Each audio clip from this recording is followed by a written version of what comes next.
When we first heard and we suggested to do this conference, obviously as myself and Ishita coming down from Calgary, a couple of days in Miami in March was very kind of pleasing to us. So we really are happy to be here. Today, doing the presentation, there's three of us to do it. Myself, Mark Brown, look after sales for Symend. And then my colleague who I work with on lots of our tier one client accounts, Ishita. She's got the largest kind of job description in the world there, but really looks after our team that manages our strategy and our applied science for our clients. And then I'm also really pleased and proud to be able to co-present today with Rakesh. I think all of you know Rakesh. When I looked at last year's conference, he was on like every panel that was here and every client presentation. So I think he's a dab old hand for this, so will guide us through. But I've been working on a kind of weekly basis with Rakesh for over the last 18 months up until this point. So really pleased to be able to do this. So without any further ado, we'll move on. It seems that our code is science, so if you want to receive a copy of this presentation, there's the code, there's the text number, and we'd love to hear what you think about it afterwards. Okay, what we're going to go through today for the next kind of 40 minutes is we're going to talk about who we are, both PG&E and Symend, the reality of collections for specifically the PG&E use case, what we've tried to set the bar to, how we move then is a real case study of the partnership that we've been going on. So from plan to action, what the challenge was, then some of the results. And the results, really, we did our first major insights call on Friday. So the results that you're going to see today are literally hot off the press from Friday, where we did it to the team. And then what we're going to do as we go forward from this case study. Okay, Rakesh?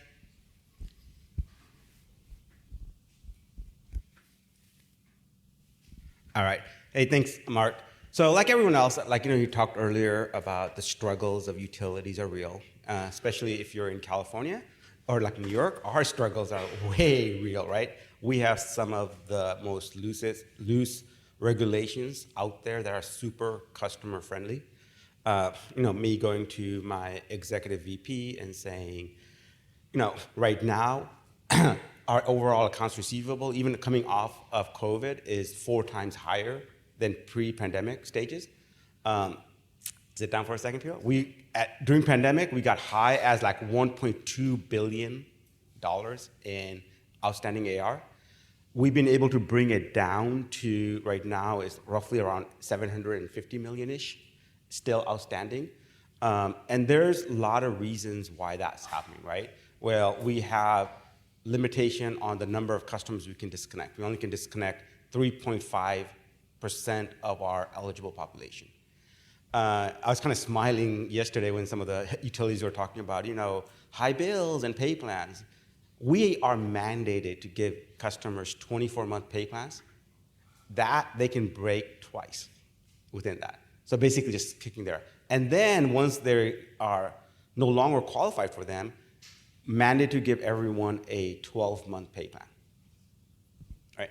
We cannot charge deposits to customers, right? And I'll get into a little bit more details, but for us, customers' balances were around like 200 pre-pandemic. Right now, average balance is 700.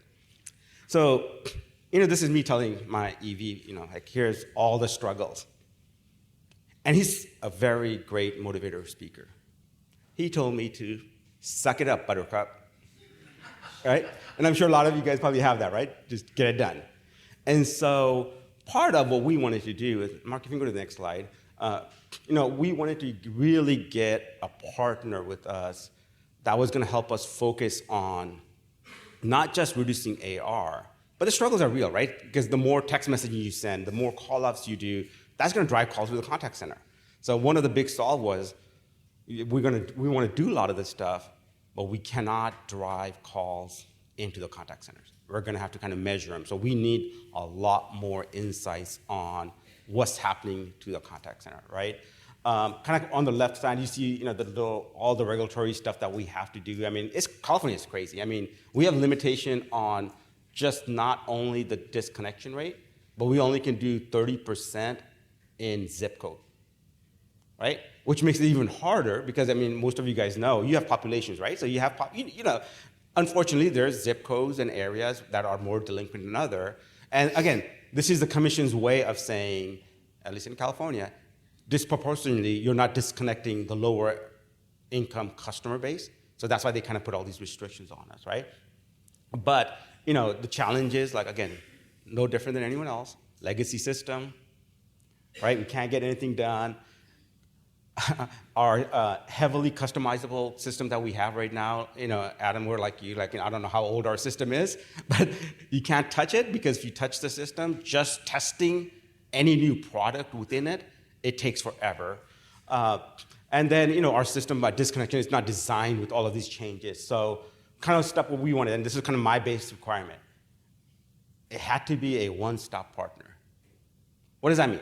Well, we've talked to a lot of people, and there are a lot of folks out there that are like, hey, we can do this propensity modeling for you guys. Or we'll go to your customer and tell you exactly, okay, cool, then what? Am I then going to find another partner to send text messages, and then I find a third partner to do dashboards for me, and a fourth partner to do this? And who's doing the analytic piece of it? I don't want that. I want someone who's like, here's my delinquent accounts, you manage them for me, and with my requirements, right? The other big one was, must not drive contact center calls. Help me figure out who's calling, why they're calling. We're gonna have to figure out different level of solutions for them, right? We talk a lot about generative AI, segmentation. We need that, right? We have to be able to segment our customers in a way. So again, don't segment to me and then give it to me. You segment it, you do something with them. You just let me know how well that's working or not. And then, something that's gonna be ongoing improvement, right? So we wanted a system that kind of looks at the customer behavior. So this is where Symend was really intriguing for me as a partner, was where it goes away from a little bit more of the propensity to pay. So you kind of know who's paying or not. But the behavioral science piece is, well, why are they not then paying, right? What is it that we're gonna have to change in the wording, right? So if you go to the next slide, I think that's on my next slide, I believe.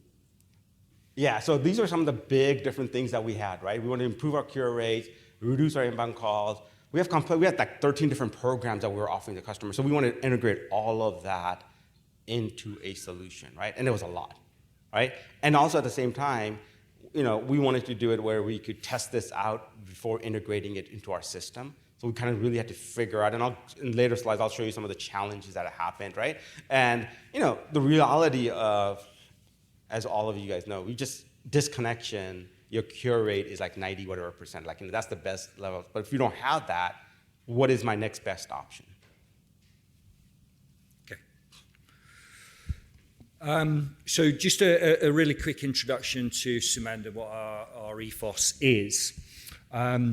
We believed that when we formed the company in 2018 that the traditional collections, those problems that Rakesh has just kind of highlighted there, were not able to be solved by the traditional collection solutions available in that one-stop methodology. So, and we also believed firmly in the USP of behavioral science to move customers from inaction to action. Now, I'm not going to try and steal any of Ishita's thunder as a senior behavioral scientist there, but that is the key, and the productized behavioral science is throughout our business and our solution. So we know that there are something like, I've been working for Symend for 6 years now, working with collections leaders every single day, and that number in the middle, that 400 billion messages going out each day, was when I started, was probably around about 200 billion. And so that message frequency is just getting more and more and more, so the ability to get the right message to the right customer at the right time with the right call to action and the right behavioral tactics becomes more tricky. And so being able to solution for that is difficult. We also know that beyond just the digital messaging or the omnichannel messaging, there are also numerous other channels where clients and customers are making decisions every single day. So from the moment you wake up to the moment you go to sleep, you're making something like 35,000 decisions each day. Now, we can just do the simple math and know that we can't do those decision-making with thoughtful time process. So what we do is we simply come back into what we'd call heuristics in Ishita's world, or rule of thumb. So we just make decisions on what we've done before, what we think it's going to be, or which is the easiest for us, or we just ignore making decisions in totality, so we don't pay our bill, we don't turn the TV off, or whatever it's going to be, because we just haven't got the capacity to make the correct decisions. And then finally, the last part of that puzzle that we've tried to solve is that in collections specifically, people do not always make the right decision for them. They'll make a small payment to kind of make themselves feel good by achieving a goal. That payment that they've made to one card or one utility or to their telco provider, whichever it's going to be, may not be in the right decision. It may not be in the nearest bill that's due to them. It may have not been the one that's most urgent for them. It may have not been the one with the most consequences. So people make incorrect decisions within collections. So giving them the correct education, the correct empathy, the ability to clear their bills in the correct timing is really key inside that collections journey. And the last element of that is once they start engaging in the collections journey, we need to change the behavioral outreaches as their behavioral indicators gives us information. So that's what we try to do inside that delinquency journey. The rest of it is just kind of what you would expect. We only work with the most highly regulated industries, telcos, financial institutions, and utilities. And collect payments, reduce OPEX, and keep our clients' customers happy. All right. So Mark and Rakesh really set the stage of what the problem was, what the challenges were, what the boundaries were in which we had to operate. And where I come in and my team comes in is the how. Specifically, how do we use behavioral science or behaviorally informed messaging to change how a person acts when they see a message come in from PG&E? So there's a really simple version of kind of what this looks like on the screen here. And I know the text is a bit small, so I'll tell you what it says. But on these two phone screens that you see here, we'll start with the left-hand one, the generic message. This is the kind of message that most customers or utilities customers are used to getting from their providers. So it says the person's name, Sarah, this is a reminder to pay your overdue amount, and then it says the number to call to take action on that.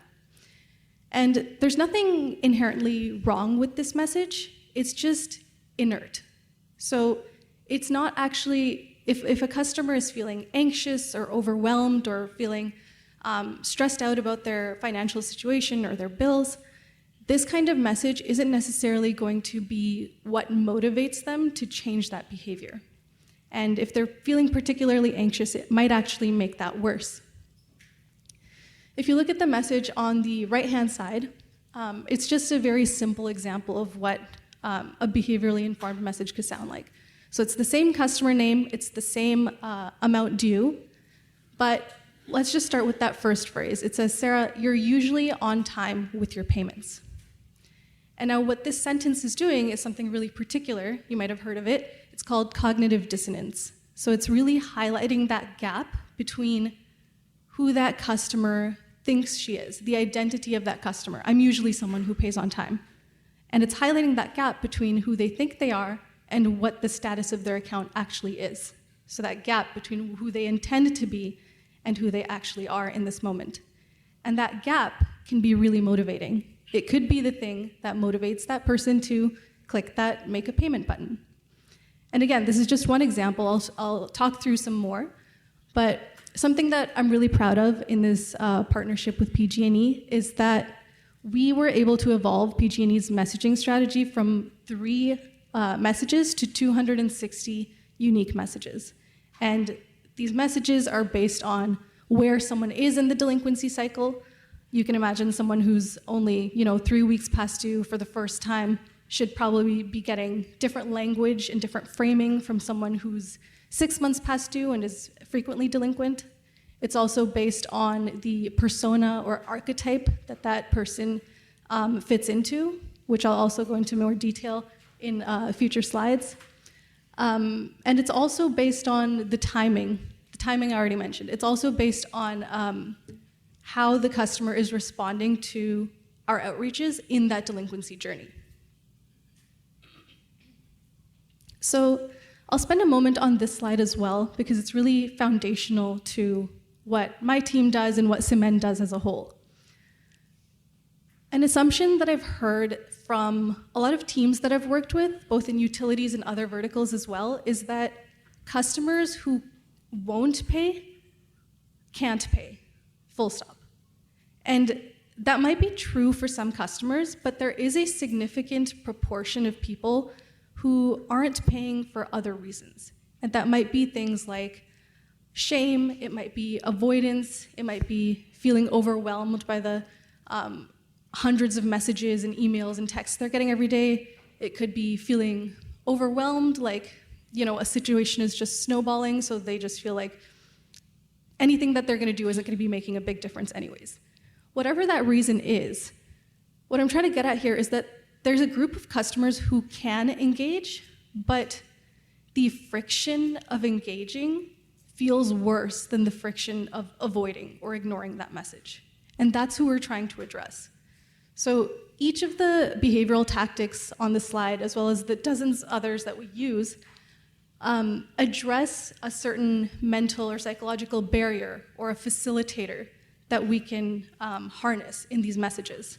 So cognitive dissonance on the last slide was an example. Something like loss aversion is the concept that we feel the pain of losing something more strongly than we feel the pleasure of gaining something. So you can imagine that would really affect how you would want to frame messages to your customers, whether you're leading with consequences or offers. Even something as simple as empathy, just acknowledging that things are hard right now or you might be in a tough situation, can be what lowers that mental barrier enough to get someone to open that message. So these are just some examples of kind of how we can address disengaged customers who might have the ability or willingness to engage, but we just need to meet them where they are. And before I pass it back, just the thesis of this, which I'll touch on again and again as we go through this, is that we can get customers to feel safe and engaged with an empathetic approach, while also getting strong business outcomes for the provider, for the utility. Those two things don't have to be in tension. They don't have to be mutually exclusive. And that's something that we'll show you in our results slides later on as well. Okay. Moving forward, so we're going to talk a little bit about now how practically we set up this engagement with PG&E and the work that went into it. And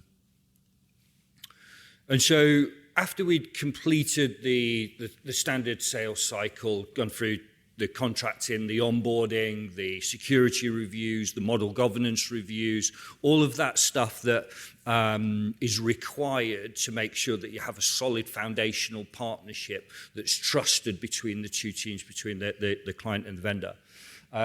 We then really started working as the team.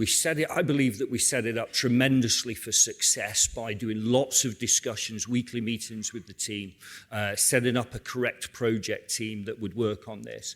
And then really as we moved into the kickoff, I'm trying to think of the day that we started. It was kind of from start to finish, from onboarding to first messages out. We had, I think Rakesh said, there's quite a strict target, and we had to be, it really wanted us live before 2026 started. So I think we started kind of October with a real onboarding and the testing and such like. And then he was insistent it's got to be 2025 that we're live in. So I think our first messages went out, were due to go out the 26th of December, which was just an awful day. But I think we actually went out, I think we were 3 days delayed because of 29th of December, we actually started sending first messages out, which was good to do. And the reason we got there is we had a standard kind of onboarding process, implementation plan, where we gathered the teams, the stakeholders together, the multi-threaded stakeholders that they have within PG&E, the IT, the engineering, the different communication teams, the contact center teams, etc. So they understand what the project was, how we were going to deliver it, the results they should be expecting, the points of contact, etc. Then Ishita and her team then spent a very good amount of time actually doing the discovery, the myriad of plans that PG&E have, the business rules that they have to manage those plans, how we were going to get the data to manage those plans and report back the information that they would need to start making judgments. So we spent a lot of time doing that discovery, looking at how the IT configuration should be, what it would be for the short term, what it would be for the medium term, and then the long term to make it really efficient for all of us. We then started we then created the orchestration for each one of those journeys. I think Ishita said around about 260.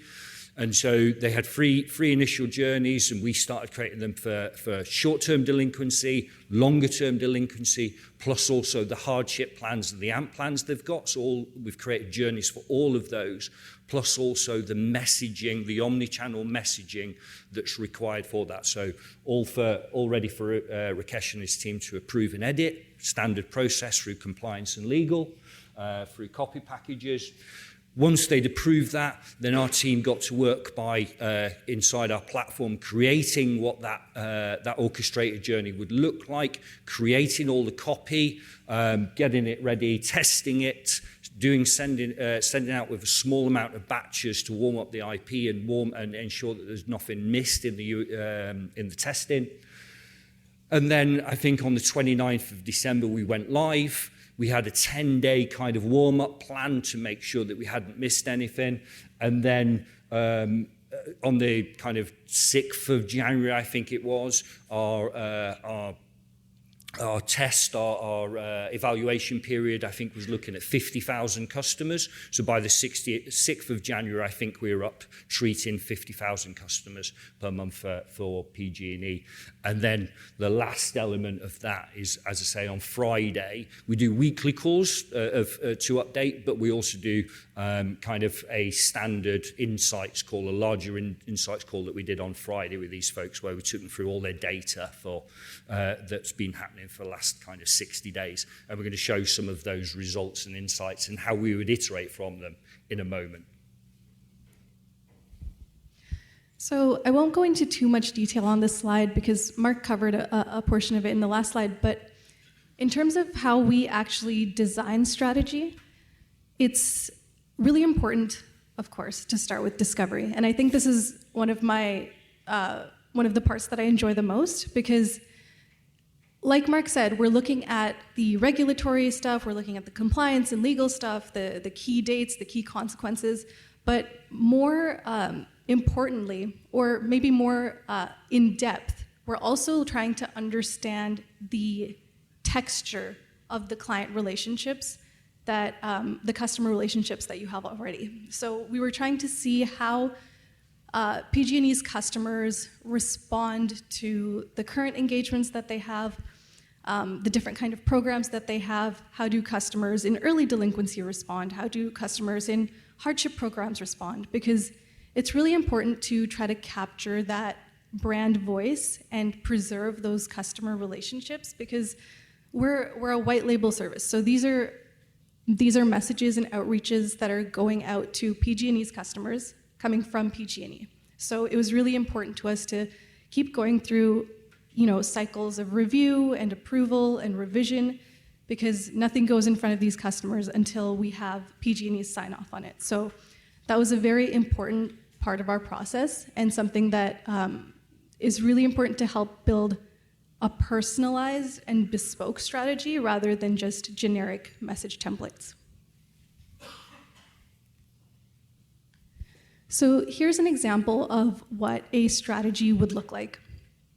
So here's just a 30-day example.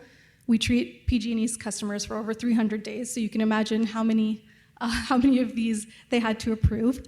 But essentially, I'll highlight some of the main levers that we can pull in terms of the engagement campaigns. So the first thing here is the channels. So we have email and SMS. The second thing that you'll notice is that we have intentional gaps between our messaging. We're not messaging people every day. We're also not messaging them on a repeated cadence, like every second day or every third day. And that's because over-messaging and under-messaging can both lead to those avoidance behaviors that I was talking about earlier. So it's really important to be able to decide that cadence based on a person's archetype, based on how they're engaging with their previous outreaches. And the last thing I'll highlight here is the behavioral concept or behavioral tactic that we use for each and every outreach. And it's not necessarily one, sometimes we can use 2 or 3 in a single outreach, but the main thing to highlight here is that each message is building upon the last one and building upon the entire journey. They're not messages that you can just pull out and plug in at random.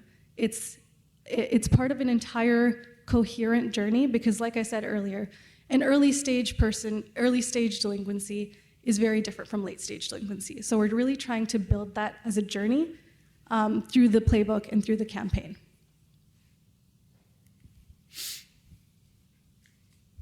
So, one of the things, I don't know if you guys caught this, but like we went from 3 standard text messages to 260. Again, 3 to 260 in the pipeline. And those guys, text messaging, right? And I'm sure what a pain it is to change those messaging and all that stuff. So we actually went to our law and marketing team and said, here's my 260 messages. Approve them all, right? No, but it's said and done. When are you going to send them? I'm not sure exactly what time frame, but does it meet our standard? Is it flowing the way we wanted it? So once we got everyone's approval, then it was cool. We're all set. Now we can do it any time. It's not going to a vendor each time to say, now I want you to update this, I want you to update that. We already have our 260. I'm sure it's going to grow too as we get better at. But that was one of the keys, right? But the other things I wanted to test out personally was just I don't want to early stage. I just want to see does it work for late stage or not. What does that look like? So we did do that where we said we're going to do an early stage strategy. I want to test it out if we're going to do this for late stage, if it works or not. But we also wanted to test it out for our various payment arrangements, right? Hey, can I have maybe different messaging and can I see uptick in the kept rate if we do this? The other big part for us was, and we're getting a lot of good data on this, is really doing a good champion challenger. So as Mark mentioned, we are about doing 3 tranches, so we're going to have a total of 150,000 customers that are going to go through this. But we took the same criteria for another 150,000 customers, and we're not doing anything with them, but we're monitoring them, right? And from there, that's where I was going to point out that great data we're getting back, right? Because now we're able to see, one of the biggest things we saw was, no matter what, these customers are going to call back. Either they call back at the earliest part when we text message them, or they're going to call back once they get their notices or they get disconnected. So the calls, we were able to prove out to our contact center that we're not really driving that many calls to you guys. These customers call you anyway. Now, the flip side of this is the customers that we were able to connect earlier, and they still called you, the handle time I think it was an 18-second difference. Now, that might sound like a lot for some of you, right? But you take 18 times, 5 million calls we get, it quickly adds up, right? So now we started making that really good business case for them to say, this is how it's working. So those are the really big ones. I mean, again, everyone has kind of different plans. We have payment arrangements, AMP, budget billing, but that was one of our biggest things. I wanted to measure all of them. I didn't want to just do one thing, the next thing, the next thing. I'm all hey, if I'm going to get this in front of my teams, let's just do all of them at different stages so we can get the details on those. So, I will say the complexity, I was mentioning earlier, the way we kind of came over them, the data complexity. So all of this is not automated, and that's why we were able to get it up going. We're still doing this behind the scenes, batching, et cetera, because again, we wanted to test it out, right? We don't want to fully integrate this because you guys know, right, what a pain it is to do anything with IT. So we're okay, we'll do it manually. I just want to make sure it works. I want to prove it out. So we started doing it manually. with the contact center, we gave them update, the training. But one thing we did do different with was I said, you know what? You're going to push back on this. I'll take the calls. I want to get the calls back into my center. So now we're able to see these calls coming in. So we set up a little team within there and says, hey, contact center, fine, route them back to me. So I set up like 6 agents that they're getting these calls. I can see what they look like, what the impacts are. But we also started tracking from a customer transaction perspective, because the fear from the contact center and others were, hey, if you're going to send all these messages, you're going to piss these customers off. And I'm like, yeah, but if they pay. But we was like, no, okay, it's fine, we'll measure that. Because again, if you're at the contact center, their care is like, we want to make sure we have our customer transaction scores. That's what they measure, how really go high, and we want to impact it. So we started doing that. So the part of that was also, again, getting all the teams together, laying out our plan, and how we approached this. And that was how we were able to kick this off really fairly quickly with the team. The other part of it, it does help. And at some point, about 3 years ago, they moved our credit organization under our contact center. So that really helps with some friction between us and the contact center and our web team, because now we're all reporting to the same EVP, right? Okay, perfect. Okay, so we're just going to go into some results and what we co-presented last week with PG&E. So I think, as we said before, when we started off, what we always try to do is obviously increase payments as kind of KPI number one. Every single client asks us to do that. Specifically for PG&E, you've looked at the complexity and the length of the payment plans that they offer and the regulator compliance. So something that's really important there, PG&E, is to keep people onto those payment plans and keep them making those regular payments. So that was really important to them. And then also, like everybody else, reduce the inbound calls. We didn't want any increase in inbound calls. We had the separate contact center. It was very carefully managed of how we do that ramp at that first stage to make sure that there wasn't that drive-in of a large amount of inbound calls. And also, I think maybe we didn't mention on this, but we actually, from our strategy, we actually removed the outbound calling. So it's a digital-only strategy to look at how that would prove. The results I'm going to show you on the next slide, obviously with a bridge, but as we're going through the trial, we like to work on maturity of that data of where the accounts are. So when we jointly showed the data on Friday, we really focused on that top set of results because that's at 80% maturity, 80% through their journey. So we have kind of 80% confidence that these numbers are tracking. Clearly, as we get to the bottom bars there, we're only at 15% maturity of people going through their journey. So it's still early results. We know that they can change. We know that when we build our strategy, our messaging, it's not a one and done. It's built in a really thought out journey way, where the messages build on each other and move different people towards different outcomes. And so when you start really heavily extrapolating with unmature data, it can actually, if you try iterating from that Ishita will talk through, it can actually lead you to some dangerous results or some dangerous, maybe not the right way, but results that are not informed by data. So we try to really focus on the mature data if we can. We took some details out of this slide. This was kind of almost the executive summary slide for us. We took some out of it, some commercially sensitive stuff for PG&E. But for month 1 and month 2, which is where we're at so far, we've been treating something like 50,000 accounts with an omnichannel digital strategy. On the day 30, the most mature data, where we're at 80%, where we've got the real confidence, we're currently tracking it around from the PG&E champion strategy against the Symend challenger strategy. We're currently, I'll use the word beating the champion by around 18.8% with 80% accuracy, which has led to something like $1.9 million in extra collections for PG&E. You can see we're on the latest strategy, we're around about 1.7% down on that. However, that's a 120-day journey, so we're only around about 20% through that journey, so it's very immature at the moment. And then the February, the slightly less mature data, we know that it's kind of tracking. We're at around about 40% maturity, and we're already around about 0.4 million above on collected payments above the PG&E strategy, and actually the day 120 journey from some of the iterations that we've already done inside there. Once again, I'll caveat, it's early, it's unmature, so I'm not going to make any judgments, but it's there. So in total, net value on January is around about $1.5 million. February, we're already tracking at about 15%, 50%. So for every account that Symend's treating above the champion, we're currently earning PG&E around about $30 from what their collections process would be. Okay.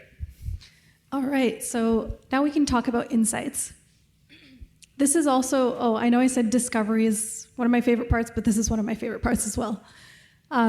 So just to level set here really quick, something that I say often is that when we look at the results, like what Mark showed us on the previous slide, those aren't just outcomes.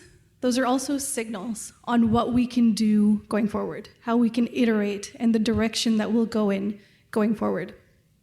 So I'll explain kind of what's happening on this slide, because I know it's a bit busy.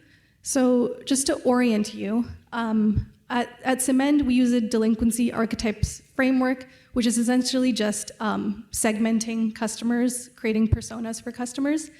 And those are organized on two vectors. The first is readiness to pay, which you can see on this x-axis down here, and then we've got capacity to pay. And those are pretty self-explanatory. Capacity is just do you have access to the funds to be able to make your payment? Readiness to pay is your willingness to engage.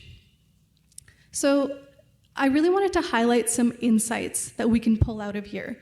On these graphs, I have email open rate, email click rate, and payment rate. And when we look at all of these together in terms of how customers are behaving after they get each of these outreaches, we can start to pull out some group level insights that are really helpful in terms of informing where we'll go next with our experiments. Could you just click once? So something interesting that we can pull out right over here is in those high readiness groups, we see a dip in payment rate at around the same space for around the same outreach for both of those high readiness groups. So when we went and looked at the actual outreaches that were going out at this time, we saw that this is the first time that customers in this delinquency journey get offered alternative payment arrangements, pay plans, or financial assistance options. So we can see here that these high readiness customers, they have pretty strong payment rates, but as soon as they're offered those alternative payment arrangements, that payment rate drops. These customers are willing to engage, but maybe those pay plans or deferred payments are an easier or less difficult path for them to take. So going forward, something that we could experiment with is maybe something like offering the high capacity, high readiness customers pay plans later because they don't necessarily need it right now. Or we can change how we're framing those pay plans. So we're specifically trying to target the customers who actually need it in that early stage. Another example here is our higher risk customer group. This is the low capacity, low readiness group, so it's the highest risk. They tend to take 3 to 5 touches before we see them make a payment. And we see that pattern repeat twice each time we get an influx of customers in this group. One more thing that we can pull out from here is this high capacity, low readiness group. They are engaging the least. They have the lowest email open rates, the lowest email click rates. But if you look at those email open and click rates in that line graph, they're almost on top of each other. So that means that almost every time someone is opening an email from this group, they're also clicking it. So what we can see from that is that maybe the barrier from this group is getting that first open, because they'll almost always convert to a click. So an iteration that we proposed for this group is doing a subject line test, an A/B experiment, where we can try to target these specific behavioral tactics that are more likely to get this customer group to actually open emails, because that's what the biggest barrier that we see for this group right now. So that's just an example of how we pull out insights and how we continue to use the results that we get, even early as results like this, to keep pushing and keep iterating, because it's really important to keep evolving to meet the customers where they're at, because the customer journey, the customer mindset doesn't remain stagnant, right? Someone's financial situation changes, their life situation changes, and with that, we need to be able to evolve our strategies to continue to meet them where they're at. Okay, so to conclude our presentation, I'm just going to invite Rakesh, who's been our partner, stakeholder, champion, and protagonist for the last year, to kind of come up with any lessons learned and then finish our presentation by his last thoughts, so before we invite any questions that may be from the audience. Yeah, and I want to open it up to questions for you guys, like what you guys thought. But I will say from the experience perspective, it has been where our big goal was, how do we want to get this up and running quickly? It's not where we need to be. And it's getting good data, right? I mean, you're seeing it. Like, you saw the slide where initial stages, but it's like, yeah, customers who are like 120 plus days, maybe text messaging is not working for them. And we're getting more insights into those are the customers who are offering pay plans, and they're signing up for pay plans, and they have the highest break rate. So now it's like, well, maybe that's something I shouldn't offer them, and I'm going to just do different kind of messaging for them, right? So those kinds of insights that we're getting just from this, experiment and measuring this at different levels is really helping us kind of think through what kind of messaging, what kind of offering we want, because those are the ones that are calling the contact center because they don't qualify, and then they do this. So we can take this data information back to our contact center folks and say, look, yeah, we're going to create journeys that are, again, one of the big goals was to not drive calls to the contact center, right? Through this, we're going to, as we get more sophisticated, we can really start tracking who's calling the contact center, what time are they calling, and what's being effective. So, and, this is not going to solve everything, right? And which I 100% going with this like open-minded, right? I mean, it's not like, oh, this product's going to go and not everyone's going to start paying because they were just waiting for that text message, right? We all know that, right? But we are seeing good incremental changes and updates on it and the insights. And then we can go further along with reducing the call volume. To me, that's going to be a big win. So we're communicating to the right customers. So with that, I'll open it up. Any questions? Questions? You said something like 260 messages, right? So do you foresee any issues or concerns with the amount of messaging pushing out your collection timeline at all now? And could that be a reason for such a large debt where it's taking you longer to collect on that customer because you're giving them more opportunity? And are you going to choose any aggressive paths for certain customer accounts where we're going straight to the point of termination as soon as I can to prevent those bills from continuing to bill every month? Yeah, I would love to go to the aggressive path, but remember, we have our cap, right? So there's minimum. So these customers that we're testing out, ideally where we want to get to space would be integrate these messaging as part of our collection cycle. So, okay. So you're not prolonging the cycle? No, we're not prolonging it. They're just so for the champion, which is our current process, is just going through the normal process, right? Okay. But we never get to lock. I mean, the biggest challenge we have at PG&E right now, we never get to a disconnection because we have like over 1 million customers delinquent. And right now, because of the cap, the most we can lock is like 190,000. A year, a day, what? A year. A year. Yeah, so we're not getting to all our customers at all. But how much of your arrears are associated with that 109,000 that you're locking? 109 that we disconnect? Yeah, so is that your big port? Like, are those your big fish in the sea right there? The 109,000 that you're locking? Yeah. Is that majority of your portfolio? Yeah, so like most people, like when we disconnect our customers, it's based on we call the oldest debt and the largest dollar amount. Okay. But again, with us at PG&E, we have so many different funnels that they have to go through, lack of a better word, because we have consumer protections, pay plans, AMP protection, zip codes. So by the time we get to them, we are locking the largest ones. And what we saw was where, again, that's where we were at the $1.2 billion, and now it's just steady at the 750 for the last 3 years, because we just can't get through all of them quick enough.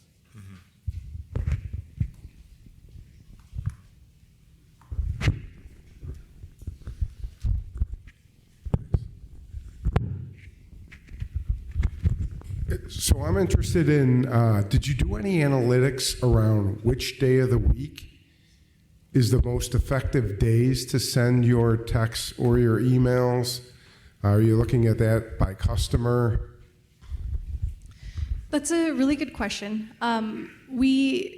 For the first consideration for days of the week is the kind of send days that the client has. So, some clients don't send on weekends, some clients, there's holidays and stuff like that. But in terms of analytics on the specific days, we've definitely done times of days that are that get the most results. And we do see that in terms of days of the week, like earlier in the week or later in the week, we do see differences, but our strategy is more, it's important for our strategy to be variable in terms of when we're sending out outreaches, because when it becomes a predictable pattern, that's when we see poorer outcomes and poorer engagements, when people know exactly when to expect that message. So an important part of the strategy is to keep it relatively feeling random for the customers. Okay, thanks. Great presentation, Rakesh and team. It hits home, that's for sure. So Mike just talked on this, 260 templates. That's incredible. We have 4. It's been 4 for 3 years. It's brutal.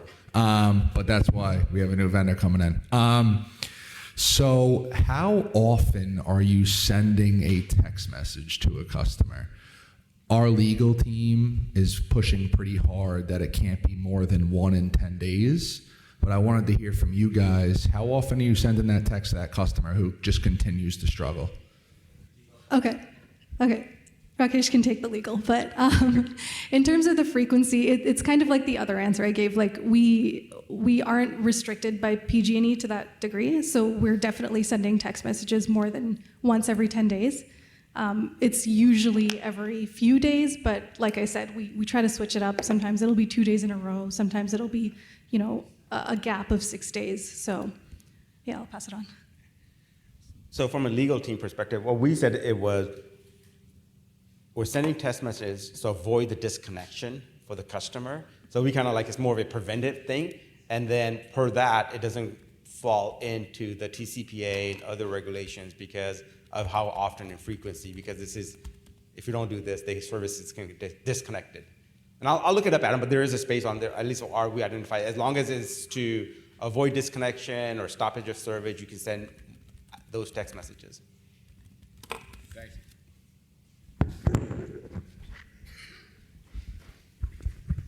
Sorry, only one question per person. Yeah, that's okay. Are you guys monitoring opt-out at all on these?